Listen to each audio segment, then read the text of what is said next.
Pertanyaan berikut dari Cynthia Sylvia. Assalamualaikum, izin bertanya Ustadz. Waalaikumsalam warahmatullahi wabarakatuh. Berapa jumlah rakaat sholat tahajud dan sholat duha yang paling utama? Dan kapankah waktu terbaik untuk melaksanakannya?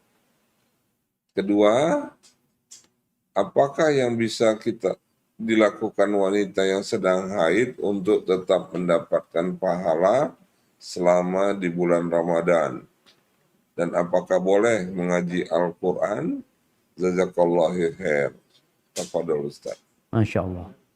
Barakallahu fikum. Nah, ahibati fillah, berkaitan dengan masalah sholat tahajud dan sholat duha. Bicara jumlah rakaat sholat tahajud, Rasulullah SAW, cerita Aisyah radhiyallahu taala anha, beliau nggak pernah nambah dari 11 rakaat, baik di Ramadan atau di bulan Ramadan. Jadi ini sholatnya Nabi SAW.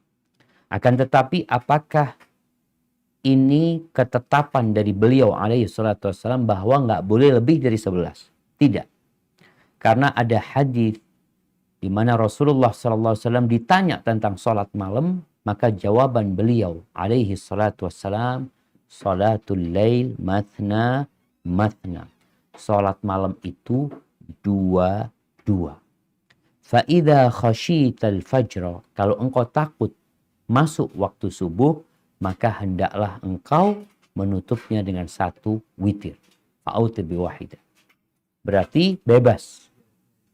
Tapi kalau engkau ingin 11 rakaat, fadol. Kalau bisa tadi, seperti yang dibaca Nabi SAW, ya, kita melihat rakaatnya nggak banyak, tapi kualitasnya Masya Allah. Bagaimana rukuknya seperti berdirinya, bagaimana iktidalnya seperti rukuknya, bagaimana sujudnya, subhanallah. Silahkan, jumlah rakaatnya nggak banyak, tapi kualitasnya maksimal. Ada orang tadi mungkin yang nggak kuat Ustaz kok lama-lama berdiri, sehingga dia lebih memilih memperbanyak jumlah rakaatnya daripada memperpanjang bacaannya ketika berdiri. Silahkan, nggak apa-apa. Jadi kalau bicara jumlahnya bebas.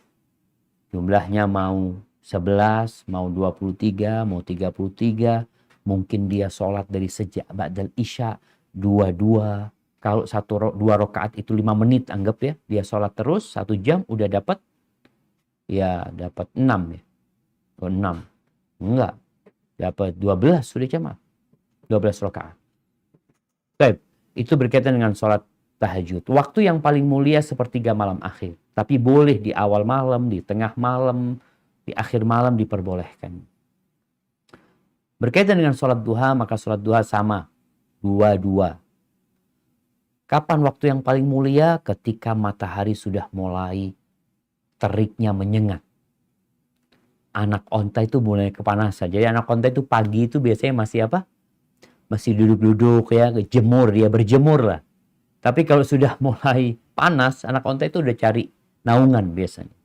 Maka Nabi SAW mengatakan, sholatul awwabin hina tarmudul fisal. Sholatnya orang-orang yang kembali kepada Allah tadi ketika anak-anak onta itu sudah mulai kepanasan. Ya mungkin jam-jam 10 ya, atau dari satu tempat ke tempat lainnya berbeda ya. Matahari sudah mulai terik pada waktu itu. Ini berkaitan dengan sholat duha, jumlahnya juga sama. Dua-dua silahkan. 8 rakaat, 12 rakaat, 24 rakaat, 30 rakaat.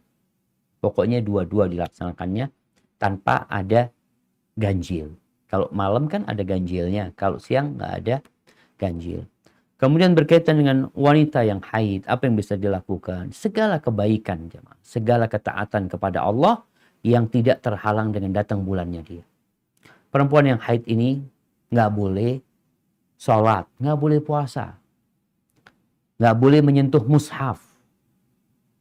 Tapi selain itu silahkan, nggak boleh tawaf ya kalau dia sedang, nggak boleh dia tinggal di masjid ya. Kecuali ada sesuatu yang membuat dia harus di sana. Selain itu silahkan. Umpamanya dia mau ya berzikir, bersalawat buat Nabi SAW, Apalagi mungkin dia mau membuat sesuatu untuk berbuka, untuk sahur, untuk sodako. Ada banyak kebaikan yang bisa dia lakukan. Insya Allah pintu-pintu kebaikan itu terbuka buat wanita yang datang bulan. Hanya dia harus bersabar menghadapi hal itu. Kesabaran dia ketika melihat yang lainnya puasa. Dia nggak puasa. Dia punya utang nih.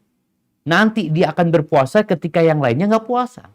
Ujian dia berat. Tapi ketika dia melakukan hal itu dan bersabar, Allah akan berikan balasan yang berlipat ganda insya Allah buat orang-orang yang punya niat besar dan bersabar menghadapi ujian dalam dunia ini. Hada wallahu a'lam bissawab.